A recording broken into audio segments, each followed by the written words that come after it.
everyone, this is Stephanie from My Porch Prints, and today I've got a journal flip through for you. I created this journal using a bunch of different kits from my Etsy shop. I'll go ahead and put the links to those down below, but I'm just going to show it to you really quickly today. I'm calling it Lady Scientist because it has a lot of cool invention ideas and a touch of femininity as well. So let's take a look.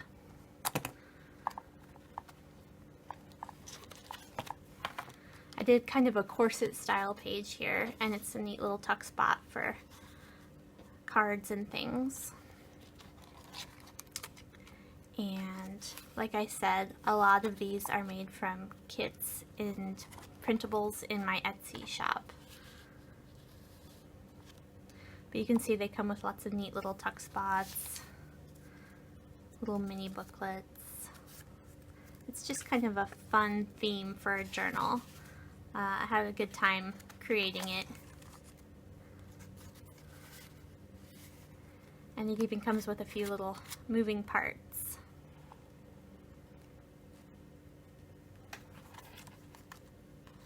I really like these specimen cards. And this is from a kit in my shop too. And in the kit I show how to make these transparent cards as well. This was a fun little project. I saw a tutorial for this and I couldn't resist giving it a try. It works really great with these cards. Super fun.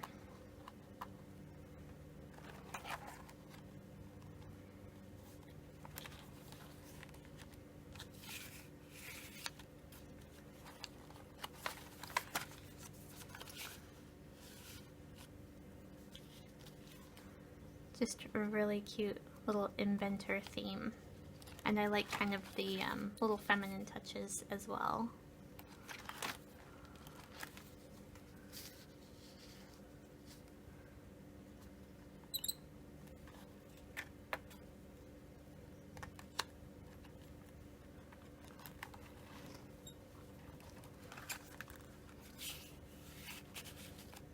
My daughter made this page. I thought it turned out super cute.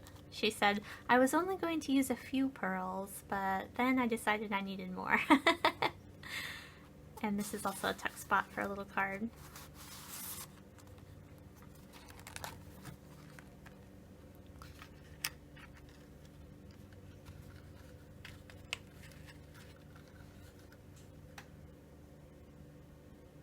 And there's a little specimen in there.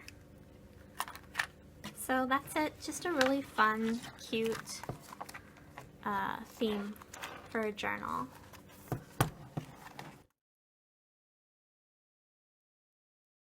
So now that I've done a quick flip through, I thought I'd kind of go back and talk a little bit about how I made this journal, some of the pieces that I used. So this is from just a little hardware plate they put on like file drawers and stuff. I ordered these on Amazon. I'll try to find a link for that for you guys. And then this little fastener, I went ahead and hooked it onto the journal using these brass fasteners that, you know, you just stick in and then you pop them open. And to make them match, kind of have that more old worn out look, I stuck them into some foam like this, and then I spray painted really lightly so that some of the gold still shows through. So I used that to attach a lot of the hardware pieces in here. So that's a neat little trick that you can use. For like the rivets on here, I just used a hand rivet maker, and I'll put a link to that as well for you guys. And then like the pieces themselves, again, are from printables in my shop. And I just punched holes. I used a template for that. I don't know if I have that sitting nearby or not. Let's see. Yeah, I do. If you could see where I'm at right now, there's a huge mess outside of this pretty little space right here. But so I made a template so that I would know where to punch my holes on all of my pieces.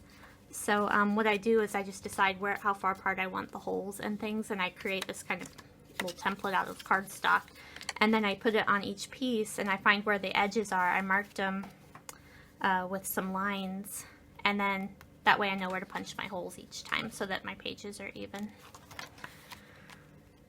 And let's see what else.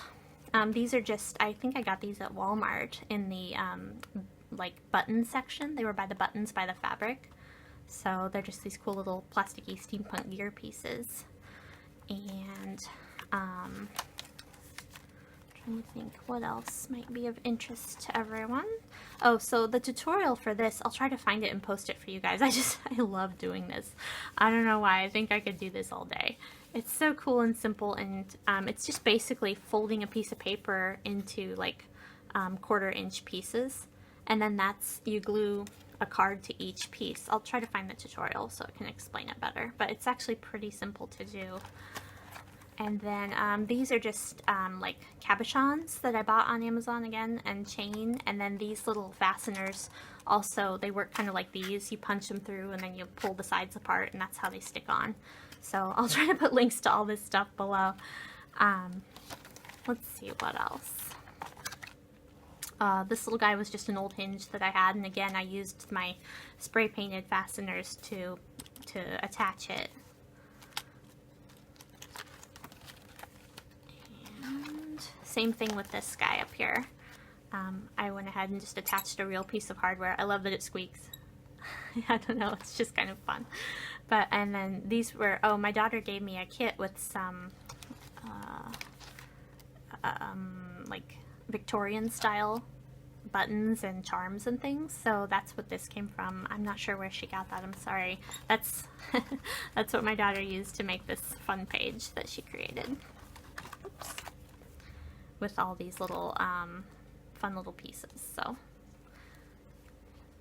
let's see, is there anything else you need to know? Oh, and then I think these are Tim Holtz. I'll double check on that, but these little glass vials are kind of fun for putting little tiny, you know, specimens in to give it that kind of science-y look. I don't know if you can see that or not, but I'll try to put links again to all of that. And then these are just binder rings. They're large. I can't remember how big. I want to say like 2 inch or something. So again, I'll try to put all the links to that below.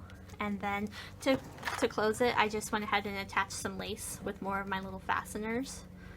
And that just folds around. I have to kind of smush it because this thing got to be a monster after I was done. It got a lot bigger than I anticipated. So it doesn't quite fit as well as it used to. So there you go. Those are all the hardware pieces and things that I used. I hope it's helpful to you, and I'll try to put those links below for you. Thanks.